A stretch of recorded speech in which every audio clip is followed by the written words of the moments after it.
শিল্পী আমি 241 জনক নিযুক্তি দিম সেৰিকালচাৰ ডেমনষ্ট্ৰেটৰ 125 জনক নিযুক্তি দিম আৰু জুনিয়ৰ ইঞ্জিনিয়াৰ 160 জনক নিযুক্তি দিম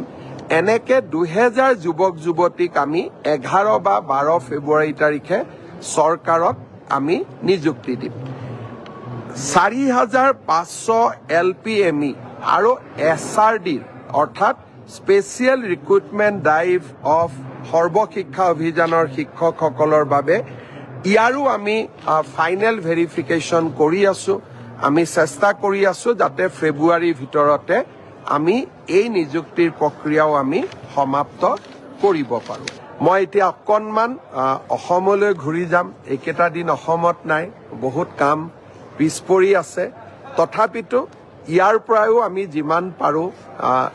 আমাৰ অসমত থকা কামবিলাক বা আমি কৰি থকা কামবিলাক আগবঢ়াই লৈ যাবৰ বাবে চেষ্টা কৰি আছো 24 তাৰিখে মই উভতি গৈ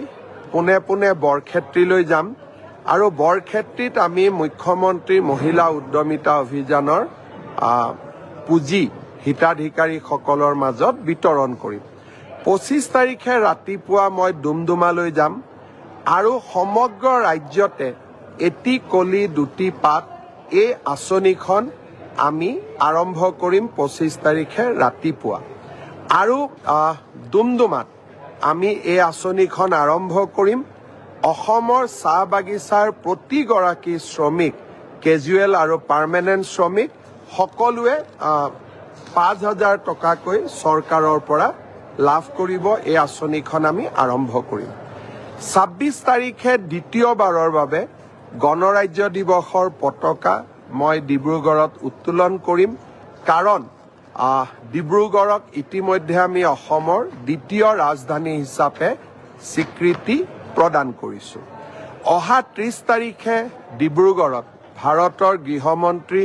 অমিত শ্বাহ ডাঙৰীয়া আহিব আৰু অসম বিধানসভাৰ দ্বিতীয়টো চৌহদৰ গুৱাহাটীত প্ৰথমটো চৌহদ আছে আৰু দ্বিতীয়টো চৌহদৰ আধাৰশিলা তেখেতে ডিব্ৰুগড়ত স্থাপন কৰিব এতিয়া মই আহিব খুজিছো আৰু এটা বিশেষ আঁচনিলৈ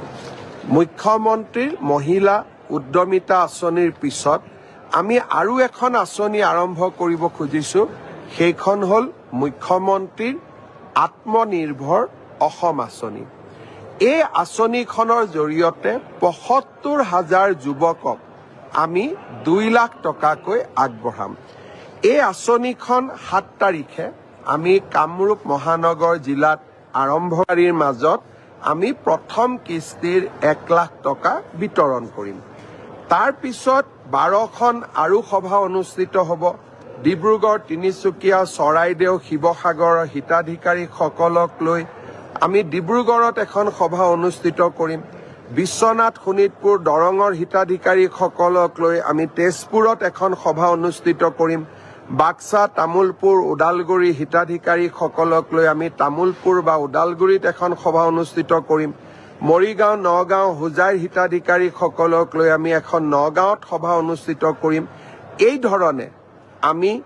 12খন সভা অনুষ্ঠিত কৰি এই পুঁজিসমূহ আমি আমাৰ